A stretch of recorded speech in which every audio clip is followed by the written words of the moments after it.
Hello my friends. Today I'm going to be introducing you to my Surface family, my family of Surface tablets. Right here I have the original Surface tablet that was launched a couple of years back from Microsoft, and this is the Surface RT tablet. Tablet comes complete with the cover, as you can see here, and here's what the boxing was for the Surface RT. A nice black box and very simple, simple design and very clean. This is the RT. Then we have our friend right here in the middle, and this was the game changer, I think. This is the Surface Pro 3 tablet. Here's the packaging for that. As you can see, it's a gray box, and again, simple design. And last and definitely not least, we have our Surface Pro 4, and this is today's powerhouse, which is pretty much the Surface Pro 3, but much better. And the packaging for the Surface Pro 4, which I find is interesting, it's a white box and it just says Microsoft Surface Pro, so you would think that there would be like a 4 on it. Oh yeah, there's the 4 on the side, Microsoft Surface Pro 4. So that's packaging for it. Nice simple design as well. So you can guess what I'm doing today. So I want to just do a high-level comparison between among these three devices. Just to give you guys an idea of the pros and cons, and actually show you how the Surface tablet has evolved from where it started. As this RT version right here, all the way up to our present day version running the powerful Windows 10 Pro. And what is interesting too, the Surface line has been out for a couple of years now, and you can still get your hands on any one of these models. They're available, you can get them online, you can get them in your local store. So depending on your need, after watching this video, you may be aligned to one of these models, right? So the purpose of this video is just to educate you on, what the strengths of each tablet. So, enough talking about the introduction. Let's get into the pros and cons, and so enough chat. Let's get into the comparisons. All right. So the OS that's on the Surface RT, it's called Windows RT, and that still stands for real time. That being said, the chipset that was in this, it wasn't like the Intel processors that we have today that you find in these newer models. It actually had the ARM processor. Now, ARM processor technology, that's been around for a while, and it's designed for it's chipset technology that's designed for mobile devices. And one of the issues with mobile devices is the consumption of power, right? Batteries can only hold so much charge and run for certain periods of time. So ARM processors were designed to sip away that power, as opposed to like the Intel processors that, yeah, they're fast and powerful, but they chug away the power. They just drink it down, right? So so back then in 2012, that was the design for this. The downside to that obviously is it's not a true Windows OS that's on here, and because of that, but it wouldn't be able to run all the Windows applications, right? So that was an issue of this device back then. The Surface Pro 3 was launched back on June 20th, 2014, and this came pre-installed with Windows Pro 8.1. Anybody getting the Surface Pro 3 today, you can get an automatic upgrade to Windows 10 Pro, so that's a good thing as well. And this came with, this comes with the Intel family of chips installed. So this has the true Windows OS, and as a result, the Surface Pro 3 can run, true Windows applications and games and whatnot. So that's good. That's a good thing. Our good old friend here, the Surface Pro 4, recently launched October 26th of 2015, which is this year, the year that I'm making this video. And it comes already with Windows 10 Pro installed, and obviously comes with the full suite of Intel, like the different flavors that you can Again, for this, all the processors are Intel. Um, the we were going a bit more detail on the processors, but just know generally that the Intel chipsets are in the Surface Pro 3 and the 4, and the Surface RT has the NVIDIA ARM processor. So that's keep that in mind. So the Surface RT comes with a 10.6-inch screen and has 5-point multi-touch technology. The Surface Pro 3 comes with a 12-inch screen and also has 5-point multi-touch technology. And then our friend here, the Surface Pro 4, has a 12.3-inch screen, so just 0.3 of an inch longer in the diagonal there, and it comes with 10-point multi-touch technology. Surface RT has a 16:9 aspect ratio, has 1366 times 768 pixels, and that equates to a mere 148 pixels per inch. But don't forget, this was launched back in 2012, and back then, this was the next best thing since sliced bread. So the RT's younger brother here, the Surface Pro 3, like I said, came with a 12-inch screen and has 2160 times 1440 pixels. That's being crammed into the screen here. That, my friends, equates to 216 pixels per inch. Right? So that's a lot more pixels per inch than his older brother over here. So, Microsoft obviously made some adjustments and upgrades to the screen. But it didn't stop there. When Microsoft recently launched the Surface Pro 4, it comes with 2736 by 1824 pixels. So that's like 267 pixels per inch. This actually has more pixels per inch than the recently launched iPad Pro. So this is a big powerhouse of the device right here, Surface Pro 4. Now the RT's dimensions, lengthwise it's 10.81 inches here, and then it has a height of 6.79 inches, and then it's about 3.5 inches thick. Surface Pro 3, if you look along the top here, it's 11.5 inches long and 7.5 inches in width, and has a thickness of about 0.36 of an inch. It's a little bit thicker than the RT. We have our Surface Pro 4 over here, very similar in size to the Surface Pro 3 in terms of length and width. It's 11.5 inches again. Lengthwise, it's about 7.93 inches wide, so it's a little bit wider than the 3, and it's 0.33 of an inch thick. So it's a little bit thinner than the Surface Pro 3.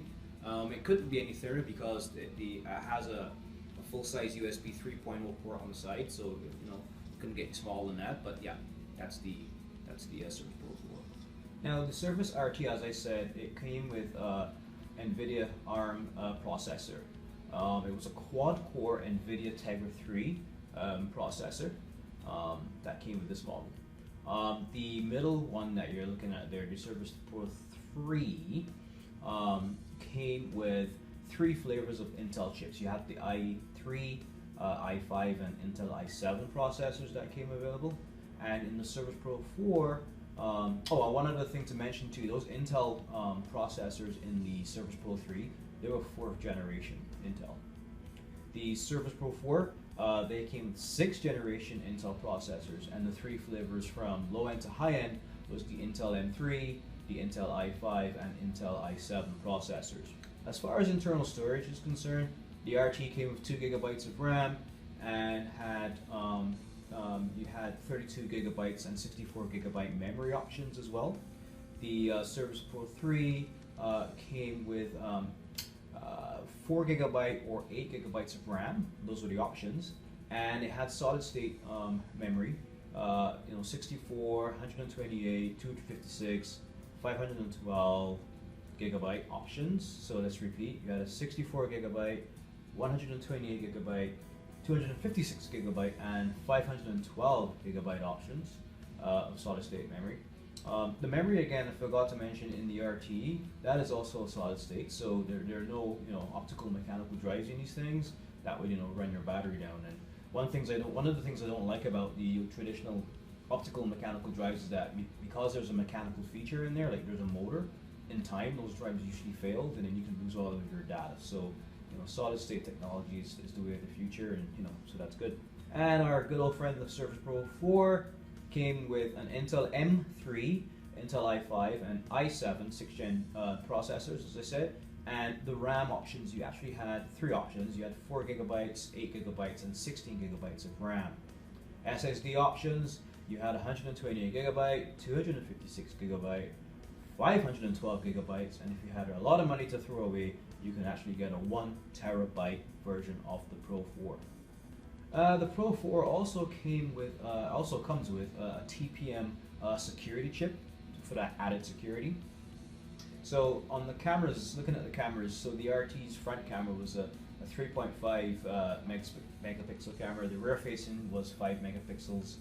The Pro 3 had a front and rear camera both at 5 megapixels, and the Pro 4 still has a 5 megapixel front camera, but the rear megapixel they crammed in some more megapixels, so you got like an 8 megapixel rear camera. The RT could record 720p HD video, while the other two, the Pro 3 and 4, could do 1080p video. From a weight perspective, the RT weighed a mere 1.5 pounds, so the RT spent a lot of time on the treadmill. The Pro 3 a little heavier at 1.76 pounds, and the Pro 4, the M3 version of the Pro 4, the one that has the M3 Intel chip, that's about 1.69 pounds, and then the i5 and i7 versions a little bit heavier at 1.73. So out of the three, the Surface Pro 3 was a little bit on the chunky side in terms of weight. Battery perspective, so Microsoft claimed that with the RT, normal usage, you can get about 8 hours of usage time on one battery charge. Pro 3, you can get up to 9 hours, as well as 9 hours on the Pro 4. What was interesting about the Pro 4 is that Microsoft stated you can get up to 9 hours of video playback, which I need to test out, but that's what they claim. And from a sensors perspective, the RT has the ambient light sensor, accelerometer, gyroscope, and magnetometer. And the Pro 3 has the compass, ambient light, accelerometer, gyroscope, and the Pro 4 has the ambient light, accelerometer, gyroscope, and magnetometer sensors. So that's and if as you can see here, as of course the Surface tablets evolve, they get lighter, they get more powerful, and they come with more features. Now look at these kickstands. Let me just move this pen out of the way. So looking at the RT's kickstand, with this being the first one, you only had one pretty much angle that you could keep it at. That was it. That was the angle. That was the angle. You couldn't go down any further. You couldn't come up any more. So what Microsoft did in time is with the 3 now, they made this, and I believe it's a patented technology where you can pretty much adjust the angle of your kickstand to whatever angle you want within this range, and it will actually just hold and stick there. And I've actually stress tested these because I use my Surface tablets a lot, and it always works. So, and the same thing in the 4, it's the same technology where you can just adjust the angle at pretty much any angle you want within this range of motion, and the tablet would just stay there, right? So, I guess a lot of people complain when they got their first, when they got the RT in their hand. One angle. What can I do with just one angle? So that's very important to know. So let's take a little closer look at the type covers. What I like about the RT, one of the things I like about the RT is that it's smaller than the others. But when you get too small, it may compromise that comfort when you want to type, right? If you're typing with big hands like mine, after a while it may feel cramped. But anyway, one of the good things about the RT, it had a small keyboard. One of the things that lacks on the RT is that this hinge here was very, very flimsy. So when you put this on your lap, it will flop around and it will fall off. It wasn't stable. But one of the things I like about this as well is that the keys, they do depress. But it's a flat plane. The keys don't protrude above any plane, but they all sit within the same plane, and you can type pretty comfortably. The trackpad was very small and it actually had a grainy feel to it. It didn't feel very smooth. and it actually had a fairly cheap plastic feel to it. And the button, it did have, it does have the button functionality that you can press and click down, but it did feel a bit clunky, to be honest. And it's to be expected because it was Microsoft's first design attempt. Let's look at the Surface Pro 3's type cover. So obviously you can see that the trackpad is much bigger than the RT. They still have the same plane effect where all the keys are pretty much at the same height, and they're big enough that you can press, and the keys are backlit. But another improvement that they did is, I talked about this floppy nature of the keyboard, especially when you want to put it on your lap, because remember, Microsoft's goal is to make the Surface Pro tablet actually replace your conventional laptop, right? And as the term says, laptop, right? You should be able to put it atop your lap and use it. So what they did, if I push this up like this, it is actually now very, very stable. See, this lip actually attaches itself to the edge of the screen there, and now this is very, very rigid now, so this can sit in your lap. So that's an improvement on the RT. Now the Surface Pro 4, the trackpad is even larger, and this actually has like a glass surface feel to it, so it feels even less grainy, and doesn't feel like cheap and grainy like the two predecessors. And what they've done as well, the keys are backlit, but if you notice, the keys are spaced out more, which has a good effect. Now, what happens is when the keys are backlit, you can see the light around the keys even clearer, and it gives you more of a realistic keyboard feel. Another thing to note, the keys are actually protrude above the plane, so it really does look and feel like a real keyboard. And again, they've made sure that they put that lip there, so it's more of a stable feel there. So as far as being backlit is concerned, the RT is not a backlit keyboard, but the Surface Pro 3 and Surface Pro 4's keyboards are backlit.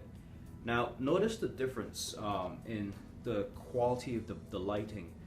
With this, because the keys are more further spread out apart, you can actually see the keys even more clear and see the distinction between the keys. As in on the Surface Pro 3's type cover, it's backlit. It is backlit okay, but it's still a little bit harder to differentiate between the keys, right? So it's easier to type at night with this, with the Pro 4's cover than the Pro 3's cover. So unfortunately, our friend here, the RT, didn't come with a pen. So sorry, RT, no pen for you. So when comparing the Surface pens, this is the Surface pen for the 4, and this is the Surface pen for the Pro 3, right? So this is the Pro 3 pen, and this is the Pro 4 pen. So if you look at them, the Pro 4 pen is actually a little bit longer than the Pro 3's pen. And you can actually see buttons on the Pro 3's pen, but you don't see any on the Pro 4's pen. They both have the loop still, so you can put this in your coat pocket. Both of them have replaceable tips. What the Pro 4's stylus has though, or the pen, sorry, that the Pro 3's doesn't, it has this magnetic strip, so you can actually attach it to the side of your Pro 4's tablet. And what's great about this is that actually it is backward compatible with the Pro 3's tablet, so it can stick to the side of the Pro 3 as well. Right? Kind of stick to the side. Yeah, yes, it works as well. Now this strip has a button at the bottom here that you can press. This has two buttons. Now along the top, so on the Pro 3's pen has a plastic button at the top, which you can press, of course, to open OneNote. Now with the Pro 4, what they've done is this top actually feels like a real eraser, so you can actually turn it upside down and you can actually erase things on the screen with this. And then there's some other functionality as well. You can just press it once and it will open OneNote, and then if you press it twice, it will actually take a screenshot of your screen. And then if you hold it down, it will actually summon Cortana, and then you can enter your commands. So of course I have the screen locked, so you're not seeing any of that, but that's what you can do with the pen, Surface Pen for the Pro 4. Again, it is backward compatible with the Pro 3, so you can use this on your Pro 3 as well. Now, looking at the RT, let me just take off the type cover. Now there's an expansion slot. Where is it? It's hiding from me. Oh, right here in the side, there's an expansion slot right there, and that's where you put your micro SD card. And on the Surface Pro 3, if you look at the back here, the slot is in the same area. It's right here. Right there is where you put the little micro SD card. And on the Surface Pro 4, it's in the same location as well, right here. So all three have memory expansion capabilities. Now on the RT, if you look along the top here, let me just close it. There's a power button right here. Nothing else along the top. Then along the left side, there's a volume key there. Your 3.5mm jack. And then on the right hand side you have your USB 2.0 port, and now you have your power port over here, an HD video out port right here. I believe that's what it is, yeah. Along the top we have, it looks like two little microphones right here. And of course your rear-facing camera. And then in the front, of course, you have your front-facing camera on the front here. And then of course you have your Windows logo on the screen there. Now on 3, just closing this down, a couple of things to note. So you have your rear-facing camera here.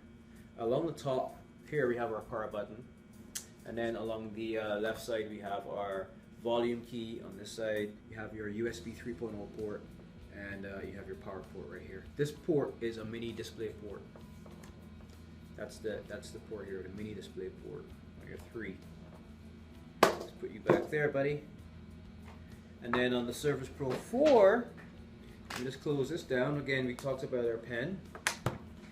And then on the back we have our rear-facing camera. And then along the right-hand side, we have our mini display port here. We have our USB 3.0 port, and then there's your power port here for your power supply. And then along the left side here, the only thing you have is your 3.5mm audio jack, and then you have of course your front and rear-facing cameras. One other thing I want to show you too is that in the back of the 3, you can actually tell the difference between the 3 and the 4 as far as there's a Surface look. The word Surface is on the 3. On the 4 you have a Windows logo. And of course on the back of the RT, it's black background, and you have the Windows logo as well, which is interesting. So that's the RT, the Pro 3, and the Pro 4.